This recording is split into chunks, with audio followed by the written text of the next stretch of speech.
સુરતમાં મુખ્યમંત્રી ભૂપેન્દ્ર પટેલે સંબોધન કર્યું, કહ્યું કે વિકાસની રાજનીતિ મોદી સાહેબે ચલાવી છે।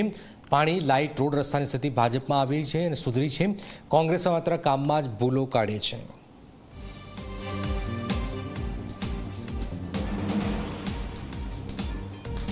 પણ માન્ય વડાપ્રધાન શ્રીએ એક મોટી રાહત કરી દીધી છે કે જે વિકાસની રાજનીતિ શરૂ કરી અને વિકાસની રાજનીતિના કારણે બાકી ઇલેક્શનો આપણા ત્યાં આવતા અને ઇલેક્શન આવે એટલે ક્યાં તો બે ભાઈઓને બોલવાનું બંધ થઈ ગયું હોય, કાં બે સમાજ હામે આવી ગયા હોય, કાં બે વોર્ડ હામે આવી ગયા હોય, બે સોસાયટી હામે આવી ગઈ હોય, લાંબા સુધી આ વેર ભાવના ઊભી રહે।